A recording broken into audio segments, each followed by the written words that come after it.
여러분 안녕하십니까? 5박 4일 공연예술 이야기 53회입니다.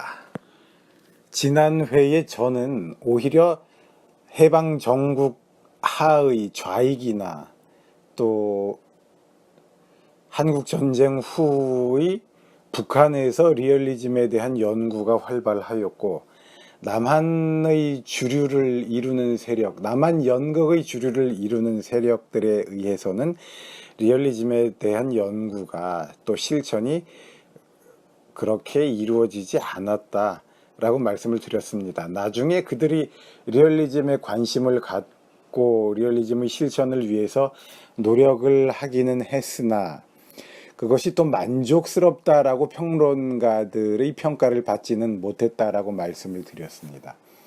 그러니까 적어도 남한 연극에서는 리얼리즘의 위대한 전통이라는 말을 적용하기는 어려운 것이죠. 그리고 더 나아가서 왜 근대 연극의 본질을 리얼리즘으로 몰아가려 하는가? 그것은 적절치 못하다라고 앞으로 말씀을 드리고 싶어서 약간 운을 떼었었습니다. 제가 지금까지 말씀드린 내용은 제가 아직 글로 써서 발표한 것은 아니고요. 조금 더 아무래도 글로 써서 발표하면 조금 더 책임감 있는 주장이 되겠죠.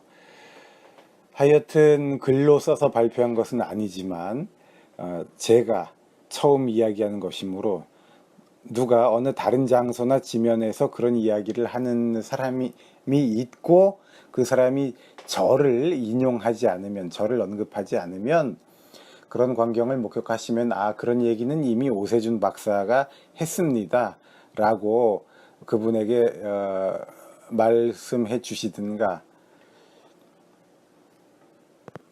아니면 선생님께서 하신 그 말씀은 사실은 저작권이 오세준 박사에게 있습니다 라고 일깨워 주시면 고맙겠습니다. 또 다른 이야기를 해보자면 사실 리얼리즘이 뭔가 라는 것도 정확하게 의미를 잘 모르겠죠. 이것은 저의 말이 아니라 그런 문제를 제기하는 사람들이 많이 있었습니다. 그래서 제 기억에 의하면, 이건 개인적인 기억이라 가물가물하긴 합니다만, 김문환 선생 같은 경우도 유민영 선생께서 말씀하셨던 리얼리즘이란 아마도 이러이러한 것을 의미하는 것 같다라고 나름의 해석을 해서 리얼리즘이라는 개념을 다른 논의를 위해 한시적으로 정의하는 그런 경우도 있었습니다. 또 제가 미국에서 경험한 바에 의하면 미국 사람들은 조금 더 리얼리즘의 개념을 한정시키기 위해서, 가령 지난번에도 제가 말씀드린 적이 있듯이 스타니슬라브스키의 시스템의 특징을 심리적인 측면으로만 국한해서 사이컬라지컬 리얼리즘이라고 조금 더 범위를 구체화시키든가, 아니면 또 시닉 리얼리즘이라고 이제 그런 용어를 다른 경우에 사용해서 장면 재현에서의 리얼리즘, 보다 그 사실적임을 지칭하는 것으로 사용하는 그런 경우들을 본 적이 있었습니다. 그러니까 막연하게 전체적으로 그냥 리얼리즘이라고 이야기하면 무슨 말인지 개념이 모호해지기가 쉬워서 내가 시각적인 재현의 리얼리즘을 추구하는 것인가, 아니면 심리적 측면에서 감정의 재현에서, 정서적 재현에서 리얼리즘을 추구하는 것인가, 이런 식으로 조금씩 구분해서 리얼리즘을 언급하는 것도 좋은 방법이 아닐까 그렇게 생각합니다. 쉐프킨에 대한 이야기로 돌아가도록 하겠습니다. 쉐프킨은 자기 스스로 이제 사실적인 연기 스타일을 몸에 붙여 나가게 되었다라고 말씀을 드렸습니다. 이렇게 사실을 추구하다 보니까는요, 쉐프킨은 앙상블도 추구하게 됩니다. 그 이전에 카라티긴과 모찰로프 같은 배우들은 자기 자신의 연기만 생각을 했던 것이죠. 내 역할만 잘하면 된다라고 생각을 했었는데, 그러다 보니까 그들의 공연은 유기적인 전체가 되지는 못했던 거죠. 그렇지만 쉐프킨은 자기의 배역만 잘하는 것이 아니라 자기의 연기가 공연의 전체에 봉사하게 그렇게 노력을 했습니다.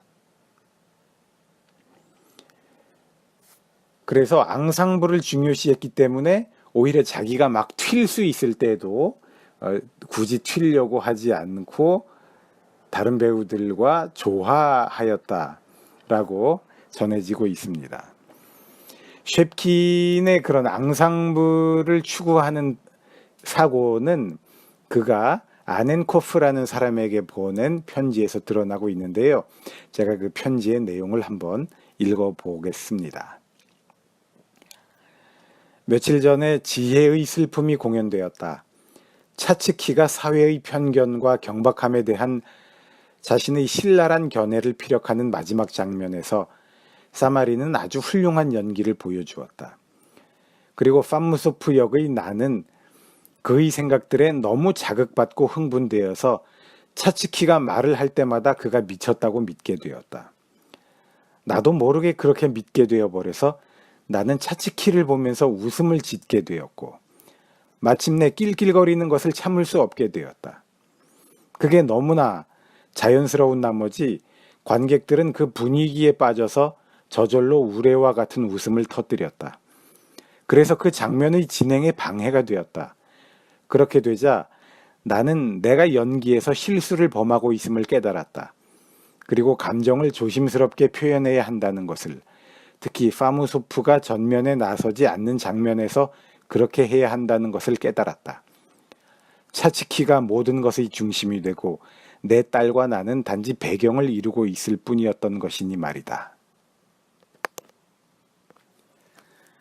사실 공연을 하는 배우가 쉐프킨처럼 이렇게 생각하고 실천하기가 쉽지가 않죠.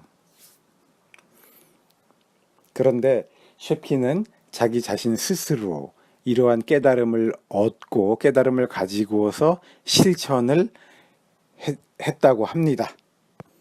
참으로 높이 평가해 주지 않을 수 없는 미덕이라고 하겠습니다. 자, 그러면 이제 또